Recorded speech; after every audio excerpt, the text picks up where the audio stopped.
So how bad was 2025 for owner-operators? And who ended up doing better? Was it owner-operators working under the mileage-based system? Or was it owner-operators working under the gross earning system? So make sure you pause this video right now and put a comment down below on who you think did better. Because in this video, I'm going to show you multiple annual statements of owner-operators on the mileage system and also on the gross system.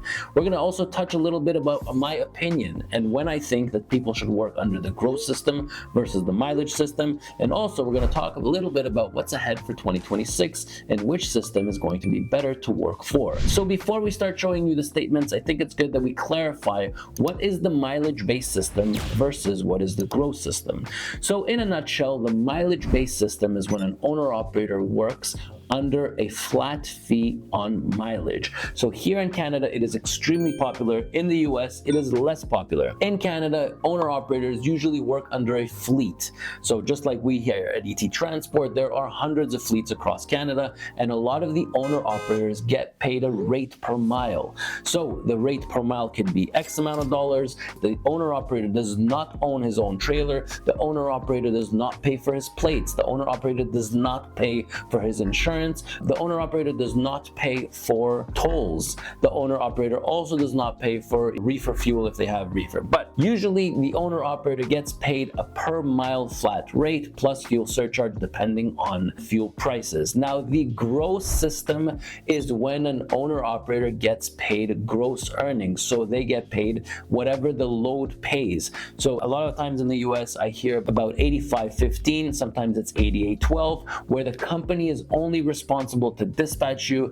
and the owner-operator pays for everything. And we'll go over the statements of how much each line item costs that owner-operator in just a minute. But the owner-operator would pay for the dispatch services, the owner-operator would pay for the trailer, for insurance, for repairs and maintenance, for all on-road expenses, for the, their load board. There's a ton of expenses that an owner-operator would pay under the 88-15 or the 85-15. So in today's video, we're going to compare different statements, but annual pay statements to see who actually did better. Was it the owner-operator that worked on the mileage-based system or the owner-operator that worked under the gross revenue split system? So let's look at drivers. So I have a couple of drivers over here. First, we'll go over a couple of mileage-based system drivers, and then we'll go over the gross system, okay? So here we have a driver. Now again, this is 12-month pay statement minus 1 pay. So this is for 12 plus 12, 24 minus 1. This is for 23 pays. Now, we have a driver here that is currently driving a 2023 Cascadia. Now, I took the entire year of 2025.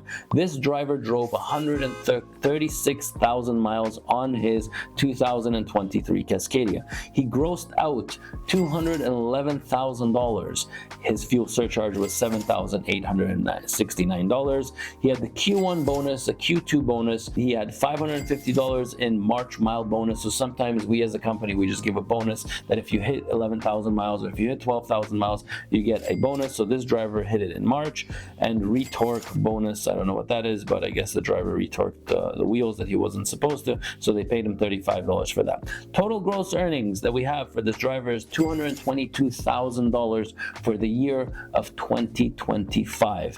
Now we can see here that he has disability insurance, buy down insurance. Now this is accumulated for the entire year, and I can promise you my accountant is not happy with me because I asked her to add all his 24 pay statements minus 1, so it's actually 23 pay statements. We have fuel Canadian, fuel US, so you can see $27,000 in fuel Canadian, you have $66,000 in fuel US, then you have IFTA $18.25, you have parking $25 a day, and then you have other truck wash tickets $393. So this driver ended up taking home $121,000 net into his corporation. Now don't forget, the driver still has to pay his taxes and the driver still has to pay himself and also the truck. So this is a 2023 truck. So that's owner operator number 1, and again, this is an annual pay statement. This is under the mileage based system where the driver gets paid a flat fee per mile and the driver does not worry about anything else. Let's get into our second driver. Okay, the driver drove 135,000 miles, and then we have a third driver which we can pull, and this driver drove 129,000 miles. So you see the 3 drivers that we chose,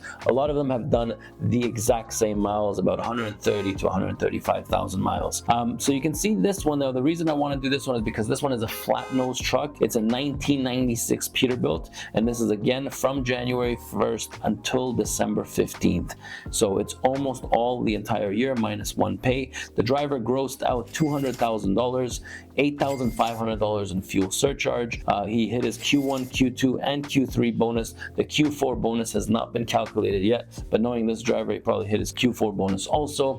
The retorque, total gross earnings is $211,000. Let's look at some of his deductions. So buy down insurance, $39,367 in fuel Canadian, $67,000 in fuel US. You have $2,400 in IFTA. You have repairs. I can assure you that this is probably not all of his repairs. This is just what he put on the company, $90 repairs. Truck wash, parked insurance for February. So I know what this $450 are. So if the driver decides to park his truck, they still need to pay for the insurance for theft and fire because they're not producing any miles. But you can see here that the driver netted $99,670. Now, probably this driver does not have a lease payment.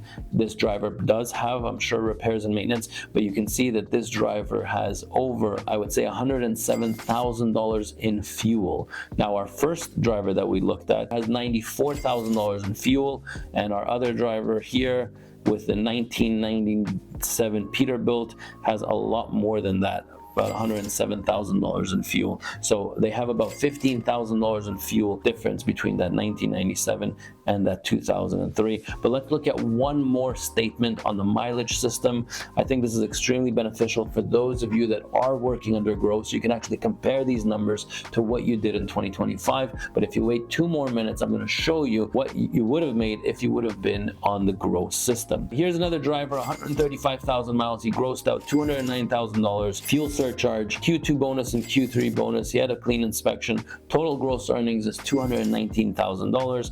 Let's look at some of his deductions: health insurance, disability insurance, buy down insurance. Now again, these are all optional insurances. Fuel Canadian, fuel US, cash advance, IFTA, and he has $14,000 in repairs over here. Total net after repairs and maintenance was $96,716. Now, is this enough for you to become an owner operator? I have no idea. Only you can decide. But now the moment we've all been waiting for, let's have a look at the driver that worked under the gross mileage system. The national average for the entire 2025 was brutal. Now here you have somebody who drove 128,000 miles under the national average of $2.02 per mile. Gross earnings $258,000. Obviously a lot more than our mileage guys. Well, not that much more, but let's start looking at his deductions. So this owner operator has dispatch fees. This owner operator has the factoring fees, $69,000 in fuel, tolls and bridges. They have to pay their own insurance at $1,850 per month. They have a dash cam and ELDs that they have to pay for, which is $780. They have a load board that they need to pay for $150 per month, which is $1,800 per year.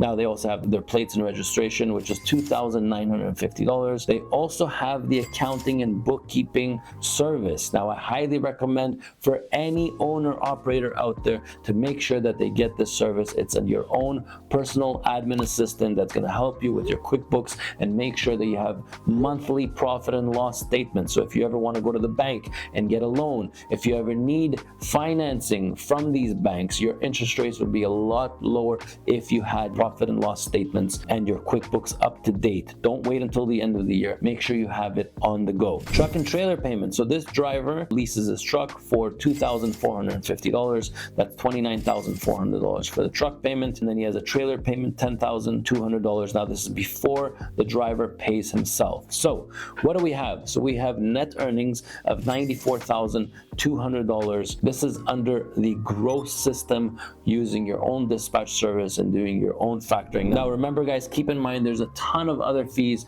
about having your own trucking company and your own fleet. If you want to set this up, you're more than welcome to reach out to me. Both options are great, but in 2025, I personally feel, my own personal opinion, definitely the mileage system was the way to go. Now, the reason for that is the rates were extremely low. Honestly, there's a lot of stress on an owner-operator finding their own loads, working with the dispatch service, factoring your invoices, getting paid, dealing with fuel cards. There's so many things that you need to deal with. When you have your own authorities, there's a lot to deal with, okay? So make sure that you're ready for it. If you do want to set this up and you do want to put it together, my personal opinion is the mileage-based system is stress-free. You don't have to worry about it, and there's no fluctuations. What you bring home is usually stable and steady, okay?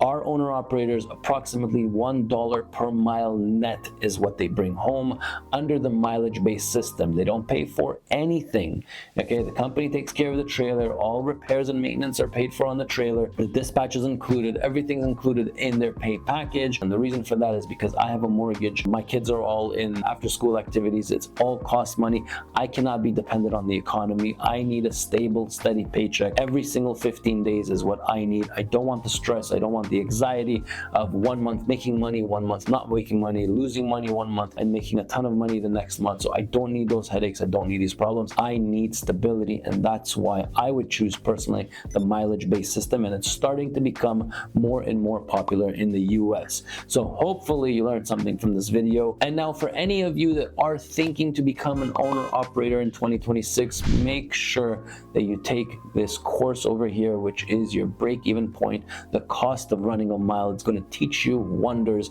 and it's going to make sure that you're going to be a successful owner operator. Now, if you want to dispatch yourself and save, if you are going through the route of opening up your own authorities, not being dependent on anybody, being dependent only on yourself, make sure that you take that dispatch course.